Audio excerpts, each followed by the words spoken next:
जवळपास 1 वर्ष झालंच. पुढच्या वर्षी म्हणजे पुढच्या महिन्यात 1 वर्ष होतच आहे. तारीख पे तारीख देत आहेत, देऊ द्यात. मी ज्या वेळेला सुरुवात केली मुख्यमंत्री पदी बसून कारभाराला, त्या दिवसापासून अनेक जण स्वप्न बघतात की सरकार पडेल, सरकार पडेल, सरकार पाडू. आणि तेव्हा दिलेलं आव्हान मी आज सुद्धा देते, हिम्मत असेल तर सरकार पाडून दाखवा. आम्ही तुमच्यासारखे गुळाच्या ढेपेला चिकटणारे मुंगळे नाहीत. पण जर वाटेला जाल तर मुंगळा कसा डसतो ते सुद्धा तुम्हाला दाखवल्याशिवाय राहणार नाही. आज देखील छत्रपतींचा हा महाराष्ट्र, जो महाराष्ट्राच्या हिताच्या आड येईल त्याला आडवा करून त्याच्या छाताडावरती गुढी पाडवा करण्याची ताकद आणि हिंमत घेऊन पुढे जाणारा महाराष्ट्र. येऊनच बघा तुम्ही. तसंच आज पण आलंय. उद्धव ठाकरे काय बोलणार, कोणाला टार्गेट करणार? हा दसरा मेळावा म्हणजे काही टार्गेटपणा नाहीये कोणालाही टार्गेट करायला. पण काही जणांना काय होतं की सध्या कोरोना जोरात आहे, बिहारमध्ये मोफत लस देणार आहेत. पण आपल्याकडे काही जणांना दरवर्षी लस इंजेक्शन देण्याची गरज असते. काही जणांना इंजेक्शनही माणसाची चालत नाही, त्यांना गुराढोरांची इंजेक्शने द्यावी लागतात. आणि काही जण तर अशी बेडकं असतात, म्हणजे तुम्हाला माहिती आहे सध्या एक बेडूक आणि त्याची 2 पोरं, या पक्षातून त्या पक्षात, त्या पक्षातून त्या पक्षात. आणि मी लहान असताना एक गोष्ट किंवा कविता किंवा गाणं काहीतरी होतं, बेडकीच्या पिल्लाने बैल पाहिला, तसं या बेडकाच्या पिल्लाने वाघ पाहिला. आणि वाघाची डरकाळी ऐकली, मग जाऊन बाबाला सांगितलं. आणि बाप आवाज काढतोय, पण असा चिरका आणि किरका आवाज येतोय, तो बेडूक कसा काय वाघ होऊ शकेल? होऊ शकत नाही. तर ही अशी काही सगळी जी काय लोक आहेत, त्यांचं नाही म्हटलं तरी थोडाफार एक समाचार घेणं गरजेचं आहे. मी गेले वर्ष मुख्यमंत्री पदाला होत आलं, पण 6 महिने फेसबुक लाईव्हच्या माध्यमातून आपल्या सर्वांशी संवाद साधतोय. आणि त्याही वेळेला मी म्हटलं होतं की शक्यतोवर मी फेसबुक लाईव्ह करत असताना मी माझ्या महाराष्ट्राच्या कुटुंबियांशी बोलत असतो. आज माझं शिवसेनेचं कुटुंब आणि महाराष्ट्राचं कुटुंब एकत्र होऊन माझे शब्द ऐकतायत. पण तेव्हा एकदा मी असं बोललो होतो की मुख्यमंत्री पदाचा मास्क बाजूला ठेवून, जसा आज तो ठेवलेला आहे, मी एक ना एक दिवस आपल्याशी बोलेन. आणि म्हणून कदाचित जर इकडचा शब्द तिकडे गेला तर मुख्यमंत्री असं म्हणतात, मुख्यमंत्र्यांना शोभतं का? तर मुख्यमंत्री आणि शिवसेना पक्षप्रमुख असं थोडंसं एक संमिश्र भाषण मी करण्याचा प्रयत्न करतोय. संयम, मला संयमाचं महत्त्व माहिती आहे, कारण संयमातला स गेला तर यम राहतो. तो कोणाच्या नशिबी जाईल तो जाऊ देत. पण माझा प्रयत्न असा राहणार आहे की शक्यतोवर संयमाने बोलायचं. मगाशी हे सगळे मुद्दे आपल्या लोकांच्या डोक्यामध्ये घोळतातच आहेत. हे यांना बोलायचं करी. एवढं सगळं होतंय, टीका होते, टिप्पणी होते, चारित्र्यहनन, खोटे नाट्य आरोप, आळ घेतले जात आहेत. पण शिवसेना गप्प कशी? मी त्या सर्वांना सांगतो की हे सगळे जे मर्द शिवसैनिक आहेत, शिवसेना प्रमुखांचे मर्द, त्यांच्या विचाराने टक्कर देणारे शिवसैनिक, हे केवळ आणि केवळ मी शिवसेना प्रमुखांचा सुपुत्र म्हणून माझं ऐकतायत. हे माझं नाही, तुमचं नशीब समजा. कारण जर का त्यांनी ऐकलं नसतं आणि ते शांत राहिले नसते तर काय झालं असतं कल्पना करून बघा. मी येण्यापूर्वी स्मृतिस्थळावरती गेलो, तिकडे वंदन करून, शिवसेना प्रमुखांना वंदन करून इथे आलो. नाही म्हटलं तर एक शिवसैनिक तिकडे होतेच, आणि ती एक घोषणा ऐकायला आली, हमसे जो टकराएगा मिट्टी में मिल जाएगा. ज्याला कोणाला टक्कर देण्याची खुमखुमी असेल त्यांनी टक्कर देण्याचा प्रयत्न करून बघावा. ज्या महाराष्ट्राच्या मातीने औरंगजेब गाडला, अफजल खान गाडला, ती तीच पवित्र माती, ज्या मातीतून छत्रपती शिवाजी महाराजांसारखं एक तेज जन्माला आलं, ती तीच माती आहे. आणि तिच्यामधलं तेज हे आज सुद्धा तसंच ताजं तवानं आणि तेवढंच मजबूत आहे, तेवढंच मजबूत आहे. हिंदुत्वाबद्दल आम्हाला प्रश्न विचारले जात आहेत का? तर मंदिरं अजून उघडत नाही म्हणून. मला तुम्हाला सगळ्यांना माहिती आहे एक तर आपण कोणाच्या वाटेला जायचं नाही, सगळ्यांना आदर सत्कार करायचा, कारण महाराष्ट्र छत्रपती शिवरायाचा महाराष्ट्र आहे, तसंच तो साधू संतांचा महाराष्ट्र आहे, वडीलधाऱ्यांचा मान सन्मान ठेवायचा. पण तुम्ही जर का उगाच आमच्या वाटेला आलात, जर माझ्या आजोबांच्या भाषेत वाघाला डिवचण्याचा प्रयत्न केलाच, तर वाघ काही शेपूट हलवणारं मांजर नाही आहे, तो फटका मारणार, तो फटका मारणार. मारून घ्यायचा असेल फटका जरूर घ्या. पण आम्हाला हिंदुत्वाबद्दल विचारतायत. कोण विचारतंय? ज्या वेळेला बाबरी पाडली गेली आणि जो सगळा कल्लोळ अख्ख्या देशामध्ये उसळला होता, कोणाची हिंमत नव्हती. सगळेजण आता जे हिंदुत्वावरती प्रश्न विचारतायत ते त्यावेळेला शेपट्या घालून कुठल्या बिळात लपले होते काही कल्पना नाही. कदाचित त्यावेळेला ज्यांचं नाव त्यांच्या कुटुंबाव्यतिरिक्त बाहेर कोणालाही माहिती नसेल अशी माणसं आम्हाला विचारतायत, तुमचं हिंदुत्व कुठे गेलं? का तुम्ही अचानक सेक्युलर झालात? शिवसेना प्रमुखांचं हिंदुत्व आणि तुमचं हिंदुत्व याच्यामध्ये जमीन आसमानाचा फरक आहे. जे हिंदुत्व शिवसेना प्रमुखांनी आम्हाला शिकवलं ते हिंदुत्व म्हणजे शिवसेना प्रमुख जे बोलायचे की मला देवळात घंटा बडवणारा हिंदू नकोय. बडवायच्यात घंटा तुम्ही बडवा, दुसरे येतंय काय बडवायला तुम्हाला? मला अतिरेक्यांना बडवणारा हिंदू पाहिजे. देवळात घंटा बडवा, नाही का करोना आल्यानंतर घंटा बडवा, थाळ्या वाजवा, हेच तुमचं हिंदुत्व. दुसरं काय हिंदुत्व तुमच्याकडे? सगळ्यांना वाटलं गेला करोना, घंटा बडवा, थाळ्या बडवा. काही जण मला सांगत होते की आता पुढच्या वेळेला पुढच्या रविवारी बघा. म्हटलं काय? बेडूक उड्या मारायला सांगणार. आणि त्याच्या पुढच्या रविवारी बघा. म्हटलं काय? कोलांट्या उड्या मारायला सांगणार. मग त्याच्यानंतर दोरीच्या उड्या. म्हटलं हे कसलं हिंदुत्व आहे? आमचं हिंदुत्व आहे असं नाहीये. आज सुद्धा सावरकर सभागृहात मी बोलतो आहे, हिंदुत्व म्हणजे काय? आमच्याकडे आपल्या एक संस्कृती आहे की माता पहिली, माय मरो आणि गाय जगो. हे आमचं हिंदुत्व नाहीये, अजिबात नाहीये. आज महिलांवरती अत्याचार होत आहेत, हत्या होते. हे नुसतं आरोपासाठी मी बोलत नाहीये की बघा बघा तुमच्या राज्यामध्ये काय चालेल. नाही, कुठेच होता का म्हणे. जसं त्या गोवंश हत्याबंदीचा तुम्ही कायदा केलात, आम्हाला हिंदुत्व शिकवताना महाराष्ट्रामध्ये गोवंश हत्याबंदीचा कायदा आणि गोव्यामध्ये का नाही? मी विधानसभेत जे बोललो होतो की इथे गाय म्हणजे माता आणि पलीकडे जाऊन खाता, हे तुमचं हिंदुत्व. हे असं बुरसटलेलं आणि सगळी रया गेलेली हिंदुत्व हे नाहीये. हिंदू म्हणजे कसा पाहिजे? जे शिवसेना प्रमुख सांगायचे की हिंदुत्व हे आमचं राष्ट्रीयत्व आहे, हिंदुत्व हे आमचं राष्ट्रीयत्व आहे. आणि आज मी मुद्दामून काही कागदपत्र घेऊन आलेलो आहे. का घेऊन आलेलो आहे?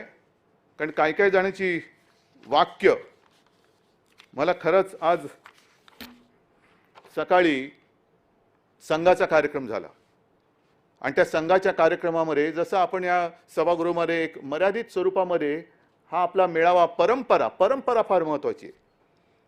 परंपरा आपण सांभाळत हा कार्यक्रम करतो आहे. सकाळी मोहनजी भागवत यांनी हिंदीमधून सर्व देशाला उद्देशून एक भाषण केलं आणि त्यांचं वाक्य आहे, माझं नाही आहे. जे त्यांना मानणारे आहेत, त्यांच्यासारखी काळी टोपी घालणारे आहेत, त्या टोपीखाली जर का डोकं असेल त्या डोक्याला म्हणा ह्या वाक्याचा विचार करा आणि हे हिंदुत्व तुमचं तुम्हाला पटते का? कारण तुमच्या सरसंघचालकांनी सांगितलेलं आहे. शिवसेना प्रमुखांचं हिंदुत्व आम्हाला प्यारं आहेच. ते तुम्ही मानता येत नसेल, तेवढी तुमच्यात हिंमत असेल नसेल, पण निदान सरसंघचालकांनी सांगितलेलं हिंदुत्व तरी तुम्ही मानतात की नाही? आणि त्यांचं वाक्य आहे, हिंदुत्व, हिंदू राष्ट्र, इसको लेकर भ्रम पैदा करने वाले लोग हैं. कौन है? कहाँ है? कौन ये लोग हैं? पता है आपको? कहाँ रह रहे? हिंदुत्व एक ऐसा शब्द है जिसके अर्थ को पूजा से जोड़कर संकुचित किया गया है. मंदिर का नाही उघडत? तुम्ही हिंदुत्व सोडलात का सेक्युलर झालात?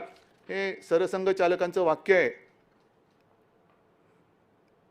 हे सरसंघचालकांचं वाक्य आहे. नुसतं टोप्या नका घालू एकमेकाला.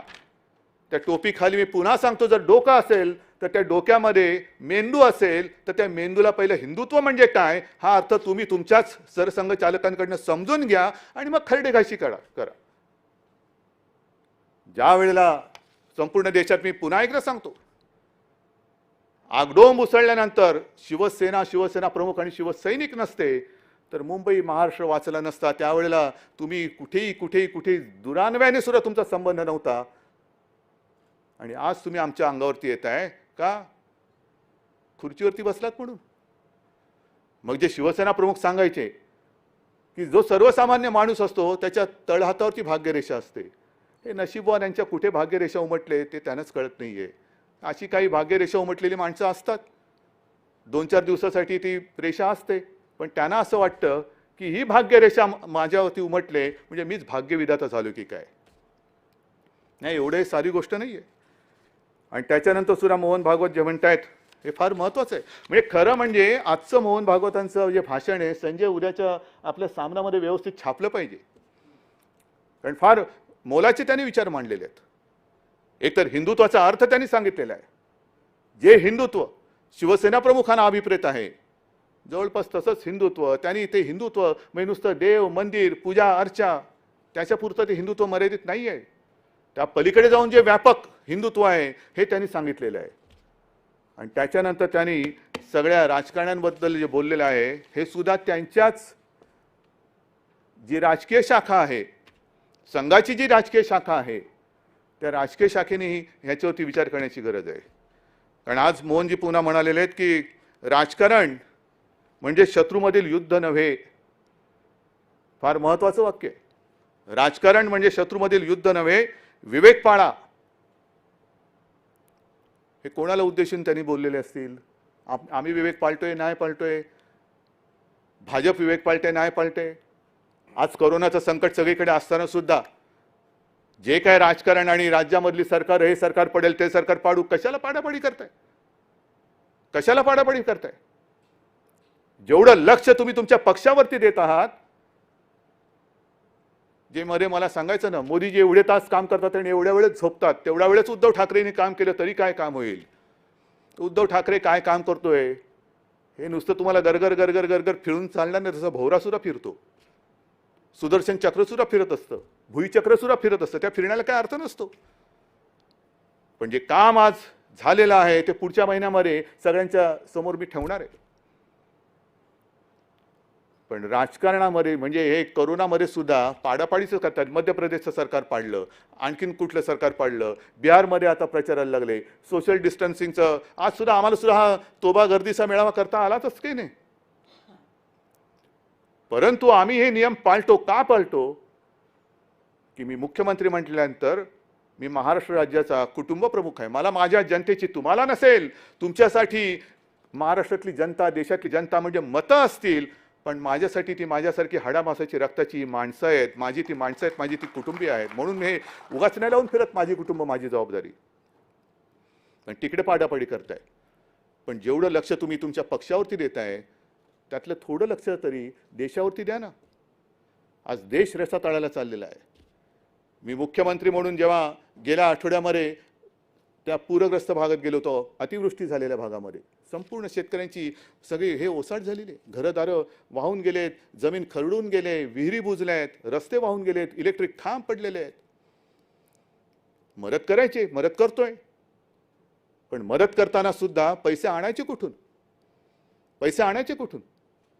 कारण आपल्या हक्काचे, मी मुद्दामून हे सांगतोय, आपल्या हक्काचे जो जीएसटीचा टॅक्स आहे त्याचे जवळपास 28,000 कोटी आणि वरचे आपल्या हक्काचे जवळपास ते 10,000 म्हणजे 38,000 कोटी हे येणं आपल्या हक्काचं आज सुद्धा केंद्राकडे बाकी आहे. आज सुद्धा 38,000 कोटी आपल्या महाराष्ट्राच्या हक्काचं आहे हे केंद्राकडे बाकी आहेत.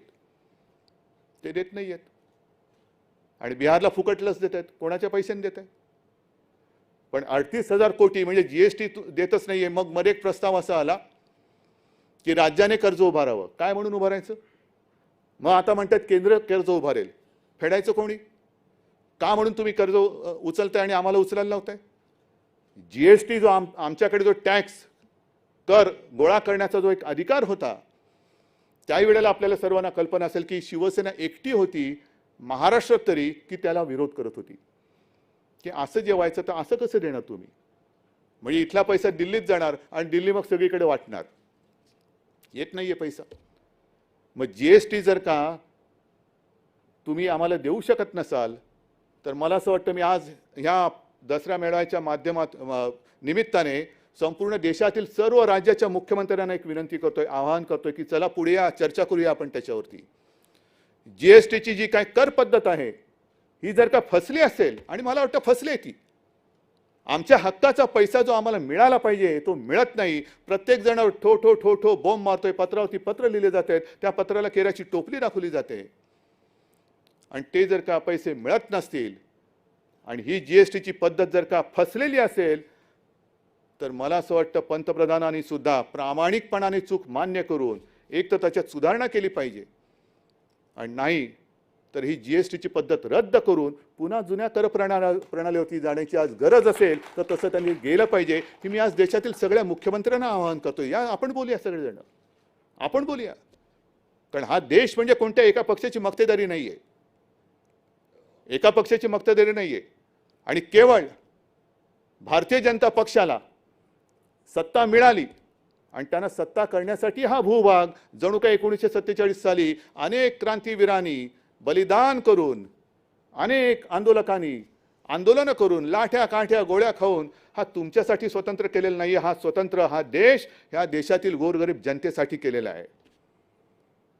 आणि जी एक मस्ती इंग्रजांची होती की कुठेही जा जगामध्ये आमच्या साम्राज्यावरती सूर्य मावळतच नाही, इंग्रज मावळले पण सूर्य उगवतच आहे, सूर्य उगवतच आहे, अजून सूर्य नाही कोणाला थांबत.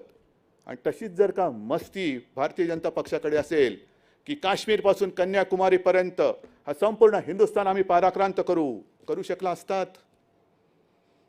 असतात, पण ती वेळ, ती संधी ती गमावलीत, कारण तुमची वृत्ती त्याला कारणीभूत ठरली. आज सुद्धा बिहारमध्ये इलेक्शन होत आहेत, त्यांनी सांगून टाकलेले की कोणाच्याही जागा कितीही होत पण नितीश कुमारच आमचे मुख्यमंत्री असतील. नितीश कुमार जी, आपको मैं शुभकामनाएं देता हूं. नाही, त्यांना कळावं म्हणून मी जरा हिंदीमध्ये बोललो. याचं कारण असं की बरोबर जो डाव त्यांनी हरियाणाच्या कुलदीप सिंग बिश्नोई सोबत खेळला. कुलदीप सिंग बिश्नोई, माझ्याकडे आज सुद्धा ते क्लिपिंग आहे, काय ठणाणा बोंबलत होते तिकडे सगळे भाजपवाले की हरियाणा का अगला मुख्यमंत्री कुलदीप सिंग बिश्नोई होगा. सगळे असं वातावरण भरून गेलं होतं, लोकांनी पटपट सगळ्यांना त्यांना मतं दिली, पण कुलदीप सिंग बिश्नोईचा पत्ता कट करून टाकला, स्वतःचं राज्य तिकडे आणलं. महाराष्ट्रामध्ये हाच डाव आपल्याशी खेळण्याचा प्रयत्न केला होता. हेच जे आज माझं भाषण ऐकतायत तुम्ही सगळेजण त्याला साक्ष आहात. 2014 साली सुद्धा हाच डाव खेळला होता, 2019 साली सुद्धा हाच केला की बरोबर शिवसेनेच्या उमेदवारांच्या विरुद्ध एक कुठून तरी असाच पक्ष पकडून आणला, त्याला उभं करून टाकलं.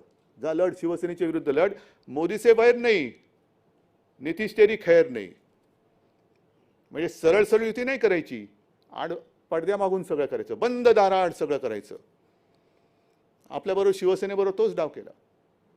पण शिवसेनेबरोबर डाव खेळल्यानंतर मी त्याही वेळेला बोललो होतो आणि आजही सांगतो की छत्रपती शिवाजी महाराजांकडनं जे काय आपण शिकलो आणि शिकायला पाहिजे, नाहीतर जर का काही शिकलो नाही तर छत्रपती शिवाजी महाराज की जय बोलण्याचा आपल्याला अधिकार नाही. छत्रपतींनी जे आपल्याला शिकवलं की एक तर कोणाच्या पाठीत वार करायचा नाही, पण जर कोणी पाठीत वार केला तर त्याचा कोथळा बाहेर काढल्याशिवाय राहायचं नाही. आणि छत्रपतींचंच एक वाक्य, काही पत्र त्यांची मिळालेत, काही पत्र इतिहासमध्ये नोंद झालेली आहे आणि माझ्या वाचनात कुठेतरी एक आलेलं आहे की छत्रपतींचं एक वाक्य आहे, होय मी शत्रूला दगा दिला आणि शत्रूला दगा देतो, पण एक तरी उदाहरण असं दाखवा की मी मित्राला दगा दिलेला आहे. एक तरी उदाहरण असं दाखवा की मी मित्राला दगा दिलेला आहे. मग आम्ही तुमच्या सोबत राहिलो होतो, ती तळमळ नाहीये किंवा माझं टार्गेट भाजप नाहीये, अजिबात नाहीये, पण एकूण देशाची जी काही विल्हेवाट लागत चाललेली आहे, राजकारण आहे की राजकारण, हे मोहन भागवत यांच्या वाक्यावरती मी बोलतोय. बिहारमध्ये सुद्धा ते नितीश कुमारला आज जे पुढे करतायत, आम्ही तर म्हणत होतो मोहनजी भागवतना राष्ट्रपती केलं पाहिजे, ही आपली मागणी होती, नाही ऐकलं नाही त्यांनी. पण आज कोणाच्या गळ्यात गळे तुम्ही घालताय? शिवसेना नको, हिंदुत्ववादी शिवसेना तुम्हाला नकोशी झाली, मोहन भागवतना राष्ट्रपती करा म्हणणारी शिवसेना तुम्हाला नकोशी झाली. हिंदुत्व हेच राष्ट्रीयत्व म्हणणारी शिवसेना तुम्हाला नकोशी झाली, पण संघमुक्त भारत म्हणणारे नितीश कुमार त्यांच्या गळ्यात गळा तुम्ही घालतात. मग मला हिंदुत्वावरती प्रश्न विचारणाऱ्यांना मला विचारायचं आहे की असं काय झालं नेमकं. ज्या वेळेला 2014 साली निवडणूक आली होती, नितीश कुमार तोपर्यंत आपल्या युतीत होते, पण 2014 साली जेव्हा पंतप्रधान पदाचा उमेदवार ठरवण्याची वेळ आली, घोषित करण्याची वेळ आली, तेव्हा हेच नितीश कुमार म्हणाले होते की आम्हाला सेक्युलर चेहरा पाहिजे पंतप्रधानपदी, तो जर नसेल तर मी युतीत राहणार नाही, आणि त्यांनी युती तोडून टाकली होती. मग कोणती लस कोणी कोणाला दिली? तुम्ही त्याला हिंदुत्वाची लस दिली का त्याची सेक्युलरपणाची लस तुम्ही घेतली? हे मला पत्र खरडणारे सांगतील. कोणी कोणाची लस दिली? संघमुक्त भारत म्हणणारा नितीश कुमार हा हिंदुत्ववादी झाले का तुम्ही सेक्युलर झालात? आणि जर तुम्ही म्हणत असाल की जागा कोणाच्या किती जरी आल्या तरी नितीश कुमारच मुख्यमंत्री, ठीक आहे, निवडणुकीनंतर कोरोनाची लस सगळ्यांना बिहारमध्ये फुकट देणार, मग आमचा बाकीचा देश जो काय आहे तो काय बांगलादेश आहे की पाकिस्तान आहे का कझाकिस्तान आहे? लाज वाटली पाहिजे खरं म्हणजे अशा लोकांना कारभार करण्याची. त्यांची लायकी नाही आहे. जे देशामध्ये जर असं विभाजन करत असेल की यांना फुकट आणि तुम्हाला विकत. केंद्र सरकार तुम्ही आहात, मायबाप तुम्ही आहात. मी आज कुठेतरी एक ते दानवेंचं वाक्य ऐकलं, त्याच्यानंतर ते दिसलं नाही. जे आम्ही बोललो, का नाही बोलायचं? जीएसटीचे पैसे येत नसतील, इतर हक्काचे पैसे येत नसतील, केंद्राकडे जून महिन्यापासून आपण आपत्तीग्रस्तांसाठी जे जे पैसे मागितलेले आहेत त्यातला एक सुद्धा नया पैसा आलेला नाही, एक छराम आलेला नाहीये. मग मागायचे नाहीत पैसे? मग दानवे म्हणाले लग्न तुम्ही केलं आणि पैसे बापाकडे मागता. दानवेजी बाप तुमचा असेल, माझा बाप इकडे,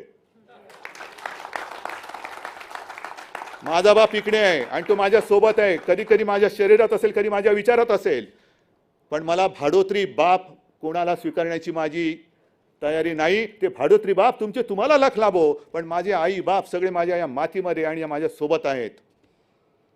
पण का पैसे मागायचे नाहीत?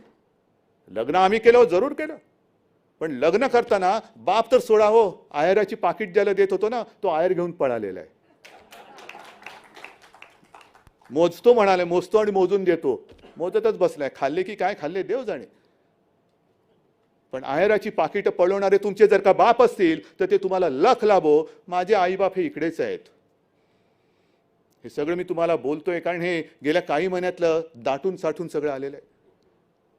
आज आपण विजयादशमी करतो. रामाने रावणाचा वध केला. आपण एक सिंबॉलिक रावणाचा वध करतो. 10 तोंडाचा रावण.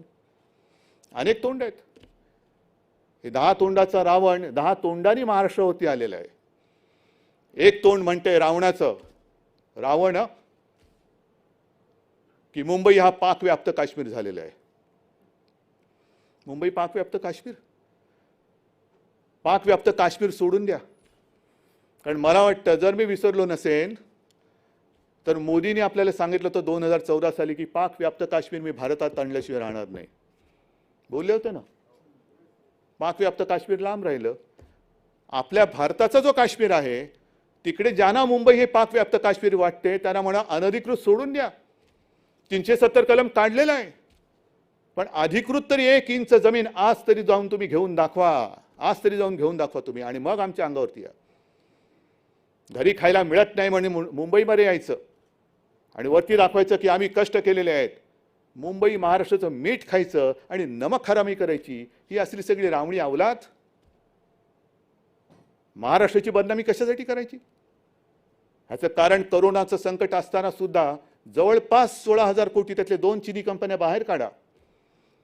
येत्या 8-15 दिवसामध्ये आणखीन काही हजार कोटीचे सामंजस्य करार आपण करतो आहोत. महाराष्ट्रामध्ये चहूबाजूने उद्योजक येऊ इच्छित आहेत, त्यांना आपण आमंत्रण देतोय. काय केलं शिवसेनेने? मराठी माणसाला वडापाव दिला. हो दिला. भीक मागून खायचं नाही, जे खाशील ते हक्काने खा, मेहनतीचं खा, हा त्याच्या मागचा संदेश होता. आणि आज सुद्धा जे हजारो कोटींचे आपण एमओयू केलेले आहेत, काय झालं एमओयूचं? पहिल्या सरकारच्या काळात पण झालेले होते, पण आपण जे एमओयू मला वाटतं जून जुलैमध्ये केले होते, बहुतेक सगळ्या उद्योजकांना आपण जमिनी दिलेल्या आहेत, त्यांच्या बहुतेक सगळ्या उद्योजकांच्या अटीतटी शर्ती काढून त्यांनी नाही म्हटलं तरी एक सुरुवात केलेली आहे. हे शिवसेना करते, महाविकास आघाडीचं सरकार करते. हजारो कोटीचे MOUs म्हणजे हजारो कोटीची गुंतवणूक ह्या आपल्या महाराष्ट्रामध्ये येते. ही महाराष्ट्रामध्ये येते कोणासाठी येते? या भूमिपुत्रांसाठी येते. म्हणून आज मी हे सुद्धा आवाहन करतोय, सगळ्यांना विनंती करतोय, भूमिपुत्रांना आवाहन करतोय की हे सगळं आम्ही करतोय, आम्ही तुमच्यासाठी करतो आहोत. जे जे उद्योग येतील ते जाहीर केले जातील, पण तिथे ज्या ज्या पद्धतीचे कुशल अकुशल जी काही काम करणारी माणसं लागतील ती मला या अस्सल मराठी मातीतलीच पाहिजेत. तुमच्यासाठी आम्ही हे करतो आहोत. नुसतं बोलून थांबत नाही आहोत, तर हे करतो आहोत. पण मग इतरांची पोटदुखी सुरू झाली की महाराष्ट्र हे करतोय, आम्ही का नाही करू शकत? तर तुमचं नशीब आहे, आम्ही काय करू त्याला? पण महाराष्ट्रामध्ये या संकटाच्या काळात सुद्धा उद्योगधंदे येत असताना महाराष्ट्र पुढे जातो आहे म्हणून महाराष्ट्राची बदनामी केली जाते. महाराष्ट्रामध्ये जणू काही कायदा सुव्यवस्था अस्तित्वात नाहीच आहे. मुंबई पोलीस हे निकम्मे आहेत. आणि त्याहीपेक्षा भयंकर म्हणजे जे काय मध्ये सगळं झालं की जणू काही महाराष्ट्रामध्ये शिवाजी पार्क असेल, इकडे असेल तिकडे असेल, गांजा आणि चरसची शेतीच फुललेली आहे. हे एकूण असं चित्र म्हणजे मुंबई पाकव्याप्त काश्मीर आहे. महाराष्ट्र मुंबई पोलीस निकम्मे आहेत, ते काय काम करत नाहीये. इकडे सगळे नशिले आहेत, चरस गांजा इकडे उघड उघड विकला जातोय. हे असं सगळं चित्र करायचं त्यांना माहिती नाही अजून की या महाराष्ट्राची जी संस्कृती आहे त्या महाराष्ट्राच्या संस्कृतीमध्ये आमच्या घराघरामध्ये तुळशी वृंदावनं आहेत, गांजाची वृंदावनं नाही आहेत. असं कोणतं पिक्चर आलं नाही की मैं गांजा तेरे घर का. हे तुमच्या घरात असेल, गांजाची शेती जिकडे असेल कुठे आहे ते तुम्हाला माहिती आहे. पण एकूण महाराष्ट्राची वाट लागलेली आहे. कायदा सुव्यवस्था नाही, सगळे नशिली लोक आहेत, पोलीस नाहीत, हे नाही, पाकव्याप्त काश्मीर झाले. एवढी बरबादी करून टाकायची आणि ती सुद्धा पोलिसांची मानहानी मी का सहन करू? जसा मी तुमचा कुटुंब प्रमुख आहे तसा होय मी माझ्या मुंबई आणि महाराष्ट्र पोलिसांचा सुद्धा कुटुंब प्रमुख आहे. आणि मला त्या पोलिसांबद्दल, पोलीस दलाबद्दल अभिमान आहे. जगामध्ये असं कोणतंही पोलीस दल नाही की ज्यांनी स्वतःच्या छातीवरती गोळ्या झेलून जिवंत अतिरेक्याला पकडून देणारं एकमेव पोलीस दल आहे. त्याचा मला अभिमान आहे. तुकाराम ओंबळे त्यांनी कसाबला पकडलं, कोणीच नाही असं आहे. आणि असे पोलीस केवळ महाराष्ट्र पुढे जातोय म्हणून त्यांना तुम्ही बदनाम करून टाकायचं.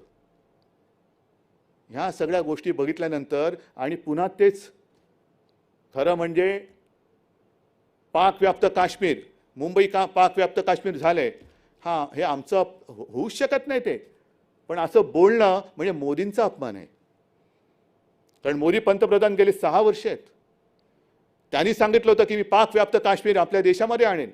पाकव्याप्त काश्मीरमध्ये ते पाऊलच ठेवू शकत नाही. पण ते राज्य करत असलेल्या देशामध्ये जर पाकव्याप्त काश्मीर तयार होत असतील तर ते अपयश हे पंतप्रधानांचं आहे, राज्याचं असू शकत नाही. आमच्या राज्यात ते नाहीच आहे. देशात इतरत्र कुठे असेल तर ते त्यांनी जाऊन शोधावं. हे पंतप्रधानांचं अपयश आहे. आणि मग हे सगळं झाल्यानंतर एक कोणतरी त्याने आत्महत्या केली, लगेच तो बिहारचा पुत्र असेल ना. पण बिहारचा पुत्र जर त्याने आत्महत्या केली त्याच्यात काही काळबेर असेल, माझ्या मुंबईच्या महाराष्ट्राच्या पोलिसांनी तेही शोधून काढलं असतं असेल तर. पण लगेच तो बिहारचा पुत्र झाला.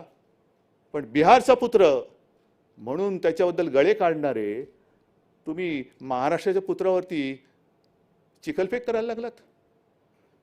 महाराष्ट्र सरकारवरती, महाराष्ट्र संपूर्ण या प्रदेशावरती, ठाकरे कुटुंबियांवरती, आदित्यवरती तोंडात शेण भरून भरून, होय मी जाणीवपूर्वक बोलते, तोंडात शेण भरून भरून गोमूत्राच्या गुळण्या तुम्ही आमच्यावरती टाकल्या. काय झालं? टाकल्यात ना गुळण्या.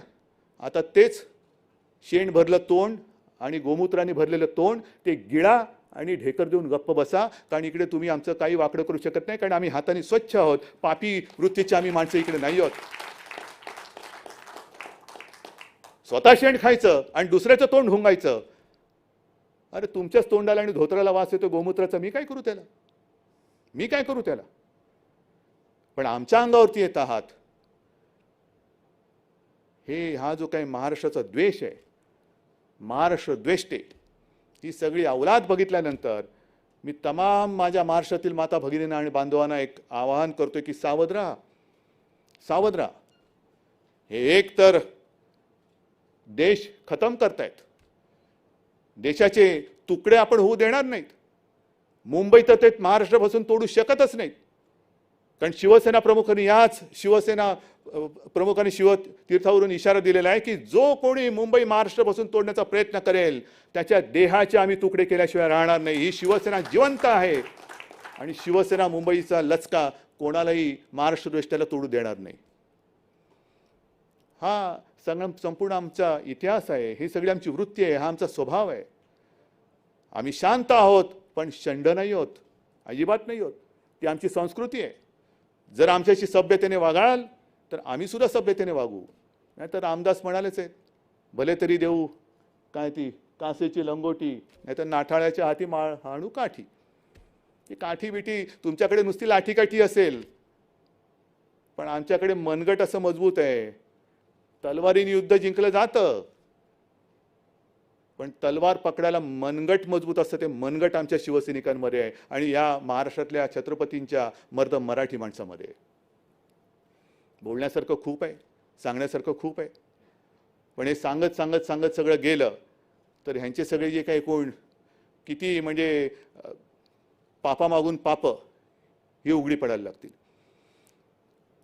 जो काही कारभार आम्ही करतो आहोत तो तुमच्या सगळ्यांच्या हितासाठी आणि तुमच्या सगळ्यांच्या आशीर्वादाने करतोय. पण भारतीय जनता पक्ष जे काय करत आहे, अरे निदान या मातीशी तरी आणि तुमच्या मातेशी तरी इमान ठेवा ना. मित्रपक्षाची ठेवू नका. पण ज्या मातीत तुम्ही जन्माला आलात आणि जर आम्ही महाराष्ट्राच्या हिताचा निर्णय घेतला असेल तर अगदी फटाके नका वाजू, पण निदान खोटं तरी बोलू नका. एक निर्णय जो आपण घेतला तो म्हणजे आर्याचं जंगल वाचवण्याचा. जवळपास 808 एकर हे असं उदाहरण संपूर्ण जगात दुसरीकडे कुठे नसेल. जंगल उजाड करून शहरं वसली गेलेली आहेत, पण शहरामध्ये जंगल राखणं रक्षण करणं हे तुमच्या महाविकास आघाडीच्या सरकारने केलेलं आहे. याचा मला अभिमान आहे, नक्कीच अभिमान आहे. मेट्रोची कार शेड जे रातोरात झाडांची कत्तल करून तिकडे करण्याचं घाटत होतं, ती कार शेड मी आल्या पहिले त्याला स्थगिती दिली. स्थगिती दिल्यानंतर अभ्यास झाला. आता अभ्यास किती काळ करायचा? तुमचं सरकार गेलं तरी तुमचा अभ्यास होत नाही, त्याला मी काय करू? तुमची शिकवणी नीट लावा. मी कशाला सांगू तुम्हाला कोण टीचर पाहिजे? पण आपण ती जी कार शेड आहे ती आता कांजूर मार्गला नेतोय. नगरविकास मंत्री इकडे बसलेले आहेत. एक नया रुपया खर्च न करता सरकारची जमीन, त्याच्यावरती कोणतेही लिटिगेशन नाही, काही नाही. ती जमीन आपण मेट्रोसाठी घेतलेली आहे. आणि ही मेट्रो मग किती पैसा वाया गेला हा कोण देणार? कोणताही पैसा वाया गेलेला नाही, अजिबात नाही. त्या बरोबर लाईन ज्या आहेत, मेट्रो 3 असेल, 6 असेल, आणखीन काय असेल, ह्याच्या पुढे जाऊन सांगतो की तिकडे जो काय जी कार शेड होणार आहे, ती कार शेड तिकडे झाल्यानंतर केवळ कांजूर मार्गपुरती नाही, आरेपुरती नाही, तर पुढे कल्याण डोंबिवलीपर्यंत तो जो मार्ग जाणार आहे त्याच्यासाठी ती कार शेड तिकडे होणार आहे. हे करायचं नाही, पण केल्यानंतर सुद्धा असं काही ठोठो बोंबलायचं की जणू काही आम्ही मोठंच काहीतरी घोडं मारलंय आणि काय सांगलं म्हणाले, विलासी राजा आणि त्याची अहंकारी मुलं.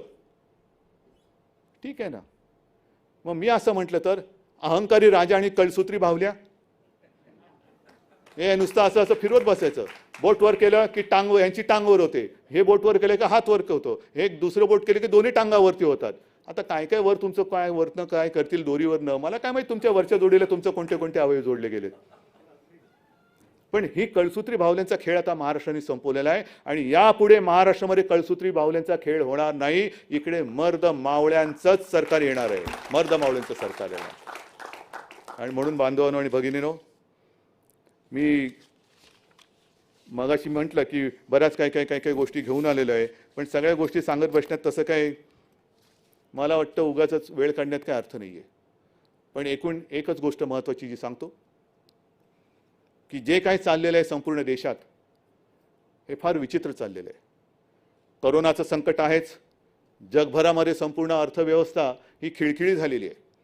आणि अशा या परिस्थितीमध्ये देशाच्या अर्थव्यवस्थेकडे लक्ष न देता केवळ सरकार पाडापाडी करण्यामध्ये जर भारतीय जनता पक्षाला रस असेल तर मला असं वाटतं अराजकाला आपण आमंत्रण देतो आहोत, अराजकाला आमंत्रण देतो आहोत. जे मी येताना बघत होतो कुठल्या तरी एका देशामध्ये धान्याची कोठारं फोडली जात आहेत. कारभार कसा करावा. आपण नेते आहोत, तुम्ही नेते आहात. ज्या वेळेला मला आठवतंय जून जुलैच्या सुमारास माननीय पंतप्रधानांनी एक व्हिडिओ कॉन्फरन्स घेतली आणि देशातील सर्व प्रमुख राजकीय पक्षांच्या नेत्यांना प्रमुखांना त्यांनी व्हिडिओ कॉन्फरन्सच्या माध्यमातून विचारलं होतं की चीन हा पुढे सरकतोय, काय करायचं. आम्ही त्यांना सांगितलं होतं की आम्ही प्रधानमंत्रीजी तुम्ही नेते आहात, आमचा तुमच्यावरती विश्वास आहे. युद्धाच्या काळात आम्ही राजकारण करणार नाही, अजिबात करणार नाही.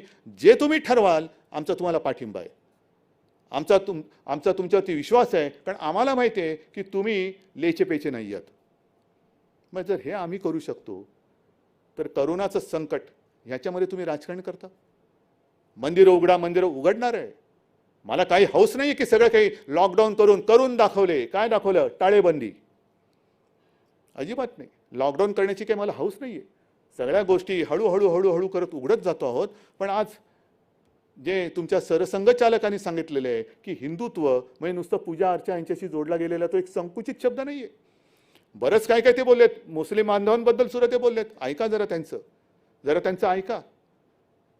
जी शिकवण त्यांच्याकडनं तुम्ही घ्यायला पाहिजे ती न करता त्यांच्या शिकवण्याकडे लक्ष न देता जर तुमचं लक्ष खुर्चीवरती असेल तर तुमच्या खुर्चीचे पाय विचार नसल्यामुळे कधी कापले जातील हे सांगता येत नाही. पाया मजबूत पाहिजे.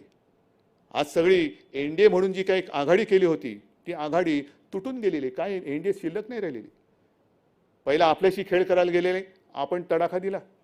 अकाली दल गेली, मग मला वाटतं ते गोरखा काय त्यांचं ते गेले, खडसे गेले, आणखीन कोणतरी ते जात आहेत. म्हणून मी परवा मला प्रश्न विचारला की तुमची प्रतिक्रिया काय, तेव्हा मी हेच सांगितलं होतं की यशाची शिखरं पादाक्रांत करतायत. जरूर दहीहंडी फोडायला वरती गेलेत, पण वरती गेल्यानंतर तारेला लटकू नका, कारण खालचं सगळं गेलं. येणार कसे खाली? हंडी आणि तुम्ही दोघे एकदम खाली. दहीहंडी फोडताना सुद्धा पाया मजबूत असावा लागतो. आणि तो जर का पाया तुमचा मित्रपक्षांचा हल्ला असेल, तुमचे पायाचे दगड जर निष्ठत असतील, विचार नाही, आचार नाही, काही नाही, संस्कृती नाही, तर असं सरकार हे जास्त काळ टिकू शकणार नाही. आमचं सरकार कधी पाडायचं आहे माझं आव्हान आहे, पण तुमचं सरकार पहिलं सांभाळा. तुमचं सांभाळा. कारण एक दिवस जनता उठेल आणि ते म्हणतील हे नाही तर कोण. हा जो काय प्रश्न होता तर जनता म्हणेल कोणी चालेल पण हे नको. हा विचार आता सुरू झालेला आहे. कोणी चालेल पण हे नको. आणि म्हणून मी बिहारच्या जनतेला सुद्धा एक सांगतोय की डोळे उघडून मतदान करा. मी कोणाला करा मला माहिती नाही, ते तुमचं तुम्ही बघा. पण हे जे काय यांचे छक्के पंजे चालतात त्याला बळी न पडता तुम्ही मतदान करा. आणि महाराष्ट्रामध्ये सुद्धा, कारण मध्ये मध्ये काय होतं, काय आलं रे, तर त्याला आत घेऊन मी संपवतोच. मध्ये मध्ये काय होतं, आता गेल्या 2 आठवड्यापूर्वी मराठा समाजाला, ओबीसी समाजाला, धनगर समाजाला मी सर्वांना सांगतोय की बाबांनो आम्ही तुमचे आहात, हे सरकार तुमचं आहे. कोणताही समाज हा न्याय दिल्याशिवाय मी शांत राहणार नाही, हे मुख्यमंत्री म्हणून माझं तुम्हाला सगळ्यांना वचन आहे. सगळ्या समाजाला मी न्याय देणार आणि हा न्याय देताना कोणाचं काही काढून देणार नाही. जो तो समाज, एक गोष्ट नक्की चांगली आहे की प्रत्येक समाज म्हणतोय की त्यांना द्या, आम्हाला हरकत नाही, पण आमचं फक्त कोणाचं काही कमी होणार नाही. आदिवासींचं तसंच राहील, धनगरांचं त्यांनाही देऊ, ओबीसींचं देऊ, मराठ्यांना देऊ, सगळ्यांना देऊ.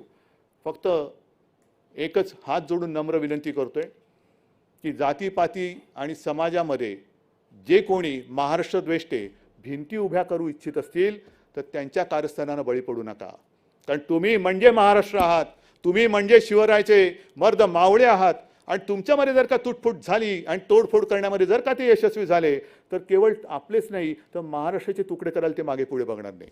आणि म्हणून मला असं वाटतं आज दसरा आहे, हे जे आपण वैचारिक सोनं लुटतो न लुटतो जे काय असेल ते, पण निदान बेल भंडारा उचलून एक शपथ घ्यायला पाहिजे की महाराष्ट्राच्या एकजुटीला तडा जाईल असं मी काही करणार नाही. ही शपथ या दसऱ्याच्या निमित्ताने घेऊन तूर्त मी आपली रजा घेतो. जय हिंद, जय महाराष्ट्र.